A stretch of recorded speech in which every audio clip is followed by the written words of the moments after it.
Bonjour, je m'appelle Vanessa Beauvert du blog écoleetbienêtre.com.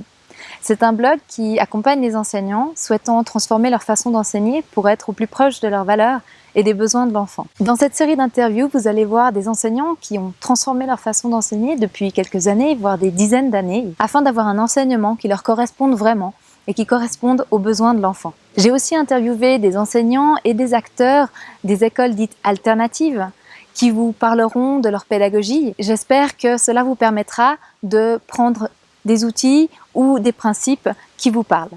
Bon visionnage!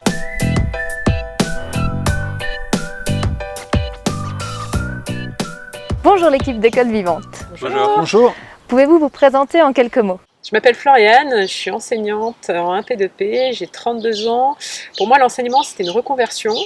Et assez rapidement, j'ai vu qu'il y avait des choses qui ne me convenaient pas. Et je voulais vraiment participer à la création de quelque chose de différent. Et c'est pour ça que j'ai rejoint le projet. Moi, je m'appelle Johanna, j'ai 28 ans, j'ai un bachelor en biologie et je suis aussi chanteuse et guitariste. Et je me suis posé beaucoup de questions sur l'éducation, j'ai fait beaucoup de recherches.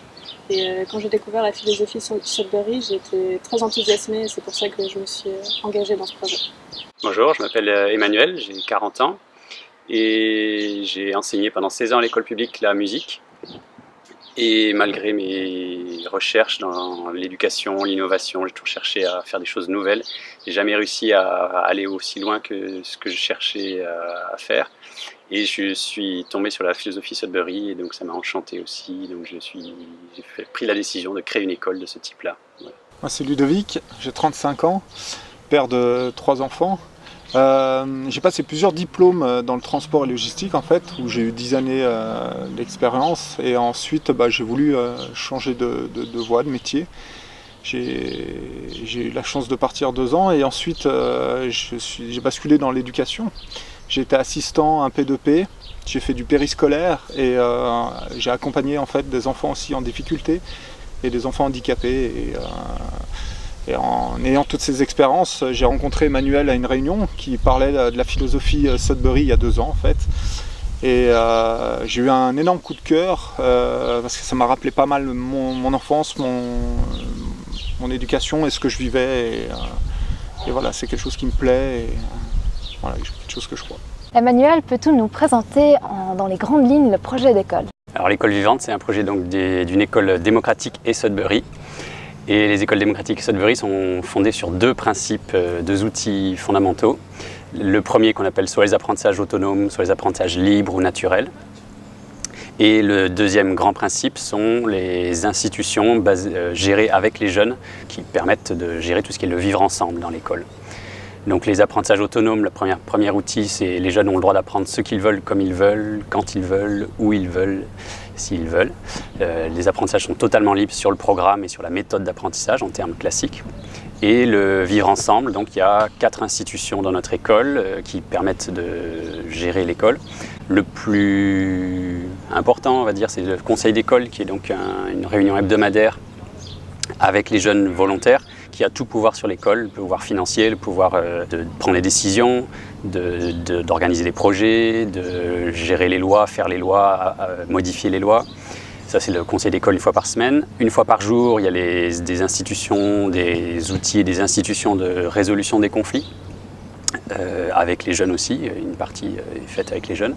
Ensuite, troisième institution, il y a qui est en lien avec le conseil d'école, en fait, toutes les lois, les procédures de l'école sont écrites, donc ça permet d'avoir quelque chose d'écrit et de sûr, qui peut être remis en cause chaque semaine, mais c'est écrit, c'est clair, du coup c'est très clair comme fonctionnement. Quatrième, c'est les services communautaires, donc qui est participation des jeunes au rangement et nettoyage de l'école tous les soirs en fin de journée. Quel sera l'âge des élèves? En principe, dans les écoles Sudbury, les enfants sont mélangés quel que soit leur âge. Donc de 4 ans à 18 ans, ils sont tous ensemble. Parce qu'on part du principe que les apprentissages se font énormément les uns avec les autres. Et un enfant de 4 ans a énormément de choses à apprendre d'un enfant de 10, d'un enfant de 16 et de 18. Et que l'amitié aussi ne se limite pas seulement aux gens du même âge, mais qu'on peut avoir des amitiés avec des enfants, des jeunes plus âgés ou moins âgés. À Genève, nous, pour commencer l'école, nous avons une autorisation pour les 4 à 12 ans.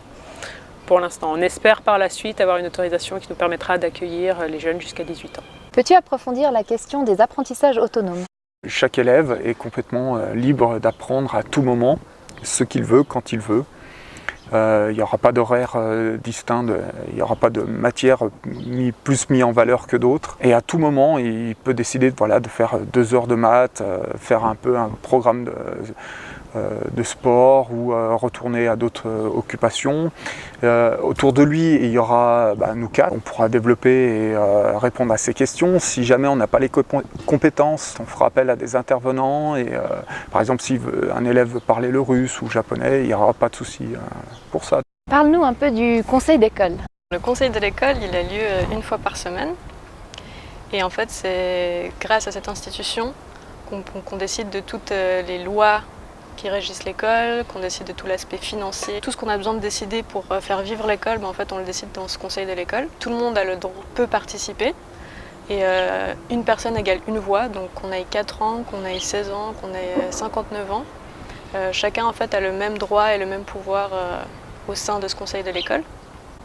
Par contre, c'est pas obligatoire, donc si les choses dont on va discuter ce jour-là au conseil de l'école, c'est pas quelque chose qui m'intéresse particulièrement ou que voilà, j'ai quelque chose de passionnant d'autre à faire au sein de l'école, je suis pas obligée de participer. Donc c'est vraiment libre à ceux qui sont vraiment intéressés par ces sujets-là en fait, de participer au conseil de l'école. S'il y a une règle qui est décidée au conseil de l'école et qu'après j'apprends cette règle et qu'en fait je trouve que c'est pas adéquat par rapport à la vie de l'école ou que ça m'empêche de faire quelque chose qui me semble important pour moi. La semaine d'après, je peux aller au conseil de l'école et puis expliquer mon point de vue et proposer une modification de la loi. Donc en fait, c'est une démocratie directe. En fait, ça permet d'avoir des modifications plus rapides et d'être vraiment en fait adapté en fait aux besoins réels des personnes qui vivent dans l'école. Un exemple, c'est que peut-être au début de l'école, il y a peut-être plusieurs enfants qui seront passionnés par la couture. Du coup, on va décider d'utiliser une salle entière spécifique à la couture. Mais peut-être que dans 6 mois ou 1 an après, ces enfants ils auront changé d'intérêt ou que ces enfants seront partis et du coup on n'aura plus forcément besoin de cette salle. Donc au lieu de juste garder cette salle parce qu'on avait l'habitude d'avoir cette salle de la couture, quelqu'un qui a une autre passion pourrait proposer qu'en fait on modifie la salle pour qu'elle soit plus utile en fait. Donc du coup ça répond vraiment aux besoins des gens qui vivent dans l'école. Vous nous avez parlé avant de gestion de conflits, est-ce que tu peux nous en dire un petit peu plus ? Comme c'est une école démocratique, il faut qu'il y ait en fait une institution qui permette de gérer les conflits. À la Sudbury Valley School, ils utilisent le conseil de justice, qui est basé en fait sur la justice qu'il y a dans les États en fait aux États-Unis. Le conseil de justice, il est composé de plusieurs personnes qui ont des âges différents de l'école.